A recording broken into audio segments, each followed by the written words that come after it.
আসসালামু আলাইকুম ওয়া রাহমাতুল্লাহ। 1 মিনিট মাদ্রাসায় আপনাকে স্বাগতম।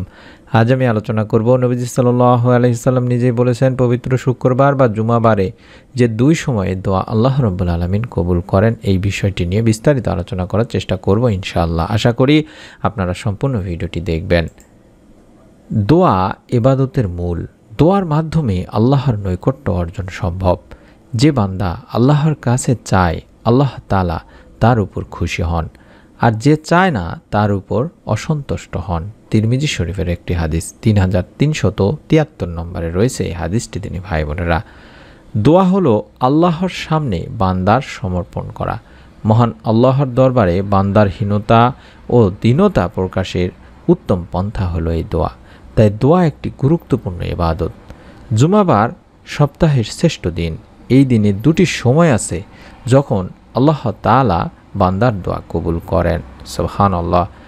আল্লাহ রাসূল সাল্লাল্লাহু আলাইহি ওয়াসাল্লাম বলেছেন, দোয়া ইবাদত। আল্লাহ তাআলাও বলেন, তোমাদের প্রতিপালক বলেছেন, আমাকে ডাকো, আমি তোমাদের ডাকে সাড়া দেব। নিশ্চয়ই অহংকার বশে যারা আমার ইবাদত থেকে মুখ ফিরিয়ে নেয় তারা লাঞ্ছিত হয় জাহান্নামে প্রবেশ করবে। সূরা মুমিনের 60 নম্বর আয়াতে বলা হয়েছে। এছাড়াও তিরমিজির হাদিস নম্বর 2969, আবু দাউদ হাদিস নম্বর 1479 এবং ইবনে মাজার হাদিস নম্বর 3828 বলা হয়েছে, দোয়া ইবাদতের মূল। আল্লাহ তাআলা তার কাছে প্রার্থনা করা পছন্দ করেন, এতে তিনি বান্দার উপর খুশি হন। তাই তো আল্লাহ তাআলা বলেন, তোমরা আল্লাহ তাআলার কাছে তার অনুগ্রহ প্রার্থনা করো। সূরা নিসার 32 নম্বর আয়াত। যদি রিজিক হালাল হয় আর গুনাহ বা আত্মীয়তার সম্পর্ক ছিন্ন করার দোয়া না করা হয়, তাহলে সে দোয়া অবশ্যই কবুল হয়। এ সম্পর্কে আল্লাহর বান্দার জন্য প্রতিশ্রুতি দিয়েছেন। আল্লাহ বলেন, হে নবী, আমার বান্দাগণ যখন আমার কাছে আমার সম্পর্কে জিজ্ঞাসা করে তখন আপনি তাদেরকে বলুন, আপনি এত নিকটবর্তী যে কেউ যখন আমাকে ডাকে আমি তার ডাক শুনি। সুতরাং তারাও আমার কথা অন্তর দিয়ে গ্রহণ করুক আর আমার প্রতি ঈমান আনুক, যাতে তারা সঠিক পথে এসে যায়। সূরা বাকারার 186 নম্বর একটি হাদিস। পবিত্র জুমার দিনে যে দুই সময়ের দোয়া আল্লাহ রাব্বুল আলামিন বেশি কবুল করে থাকেন, এই দুই সময়ে আমরা বেশি বেশি দোয়া করব। তিনি ভাই বোনেরা, পবিত্র জুমাবার বা শুক্রবারে যে দোয়া কবুল হয় এটি আমরা কম বেশি সকলেই জানি।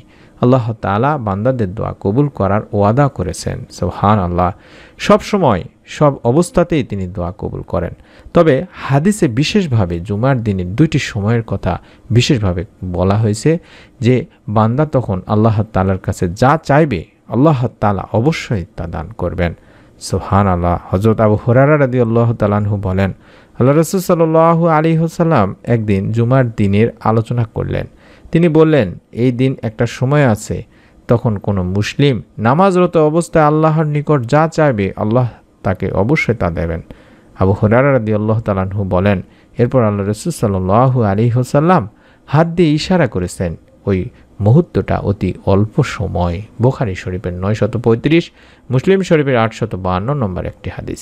বিশুদ্ধ হাদিস গ্রন্থ মুসলিমের এক বর্ণনায় স্পষ্ট হয়েছে সেই সময়টি খুব সামান্য সময়। এটি মুসলিম শরীফে বলা হয়েছে। যে দুই সময়ের কথা বলা হয়েছে তার মধ্যে 1 নম্বর সময় হলো খুতবা শুরুর সময় থেকে নামাজ শেষ হওয়া পর্যন্ত। আবু দারদা ইবনে আবু মুসা আশআরী রাদিয়াল্লাহু তাআলা আনহু থেকে বর্ণিত, তিনি বলেন, আমি আমার পিতাকে বলতে শুনেছি, তিনি বলেন আমি আল্লাহ রাসূল সাল্লাল্লাহু আলাইহি সাল্লামকে বলতে শুনেছি।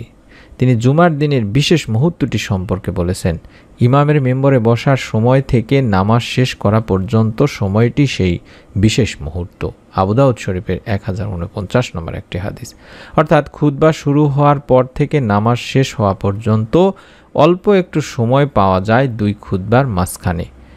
সেই অল্প সময়টা দোয়া কবুলেরই সময়।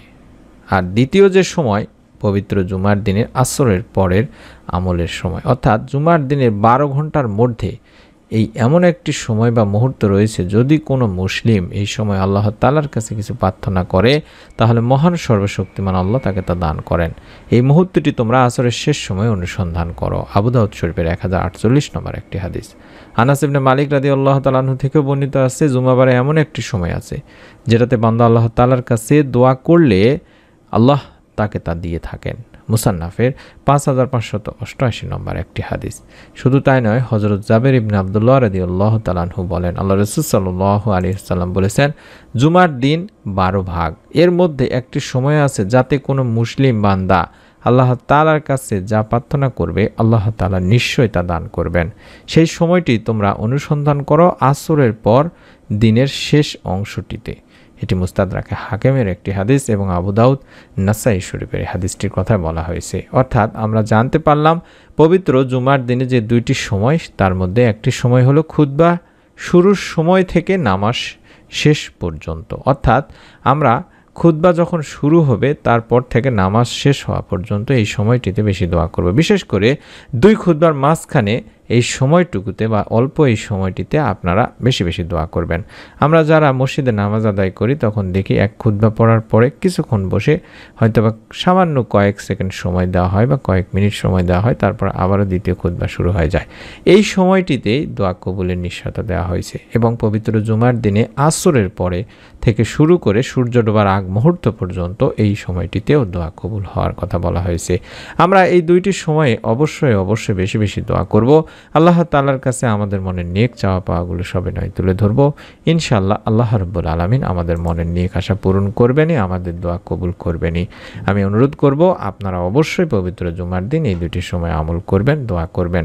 কি শর্তে দোয়া করলে আপনার দোয়া কবুল হবে, এমন 3টি শর্ত মেনে আপনি যদি দোয়া করেন তাহলে আপনার দোয়া আল্লাহ তাআলার কাছে সরাসরি পৌঁছাবে এবং আপনার দোয়া কবুল হয়ে যাবে ইনশাআল্লাহ। দোয়া কবুলের 3টি শর্ত জানার জন্য হলেও অবশ্যই আমাদের চ্যানেলটির সঙ্গে থাকুন। পরের ভিডিওটিতে আমি এই বিষয়টি নিয়ে আলোচনা করব ইনশাআল্লাহ। আশা করি চ্যানেলটি সাবস্ক্রাইব করে বেল বাটনটি অন করে রাখবেন মোবাইলে ভিডিওটি পাওয়ার জন্য। সকলে ভালো থাকুন, সুস্থ থাকুন। আসসালামু আলাইকুম ওয়া রাহমাতুল্লাহ।